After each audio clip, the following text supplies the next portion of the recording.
Well, despite that cloud cover, we really saw those temperatures shoot up into the triple digits. Right now, we're getting a good look across the Concho Valley, and temperatures hanging out into those lower 80s, and someone's still hanging out still into the 90s right now. And that's going to be kind of the trend as you see those temperatures really cool down quickly as we continue to get through the night with those clear skies. We'll get right to the heat advisory. I was talking with my production assistant about when would be the best time to actually golf. We were talking about early in the morning and then later on in the evening, right around when those temperatures aren't going to be quite as intense. We are going to see those heat advisories being issued for those western counties more so than the eastern side of them, but we're going to continue. That doesn't mean that it's not still very dangerous to be out there in those hotter conditions when you're doing something like playing golf, and including when severe weather rolls in like the lightning you just saw. We're going to make sure that we're still being safe because the possibility of these storms popping up right now is still very likely. Right now the clouds and radar cam showing you that we still have a lot of cloud cover making its way into our area, so we are still in those prime conditions to have severe weather erupt almost anywhere, but we should continue to see it stay more off to the east as we make our way into this weekend.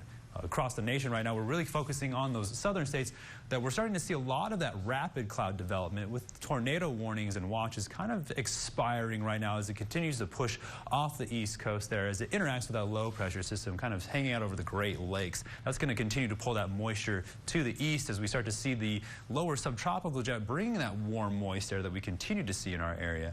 As you see it interacting with that low pressure system really hanging out over the northwest as it's pulling this large frontal system into our region, which we have our eyes on, which we were talking about, that severe weather. The upper level pattern going to kind of give you an idea of this ridging or that high pressure that's bringing a lot of those hotter temperatures into our area. This low pressure system sitting off the west coast of California is really going to make its way into our area with a lot more of that moist air, a lot more cloud cover, but it's not going to do much as far as dropping the temperature down, where you still see that intense ridging making its way into our area by about the beginning of next week, where we're seeing those temperatures really touch up into the lower 100s, about 108 degrees, I believe. So we're going to see this moisture really being pulled to the east, very strong.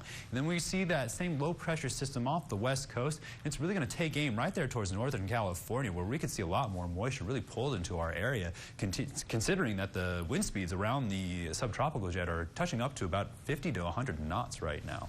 So we're looking at the frontal tracker as it's going to make its way through towards the weekend, where we could see a lot of those quick developing storms make their way more on eastern side of Texas, where you see that moisture really being pulled along. And then I want you to keep your eye right around the central United States, as we're going to watch a storm rapidly develop right here near Kansas and Arkansas. Watch how fast that storm moves south and then develops into something right around Tennessee. That's something very interesting, which we could see associated with that low pressure that's going to be making its way into our area by about early next week. Here in the Concho Valley, though, Futurecast is going to show you that those clouds are really going to kind of stay to the southeast of us. It's kind of very similar to what we saw today, where you're going to see those temperatures get quite hot, very humid. The cloud cover is really going to linger around, but still an opportunity to see a flash flood. So the possibility is always still there, considering we have all the necessary ingredients. Right now, temperatures across the board, everybody hanging out into those lower 80s, except off to the west, Barnard, you're sitting there at 96. So you're still holding on to a lot of that heat as we make our way into tonight.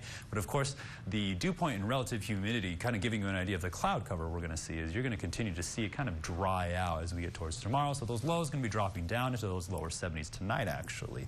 Few clouds. And then tomorrow we can still see some cloudy conditions, but those temperatures quickly going to touch up to 105. So remember, we're taking those precautionary steps. We're saying, hey, we're staying hydrated, we're staying out of the heat, we're taking good breaks, and that's going to carry on into this weekend around Father's Day. And by the beginning of next week, you could see up to 110 with those lows staying down into those upper 70s, and that's going to continue to be the trend as we make our way into more of that official summertime around the middle of June. Stay tuned. You're watching KSAN News at 10.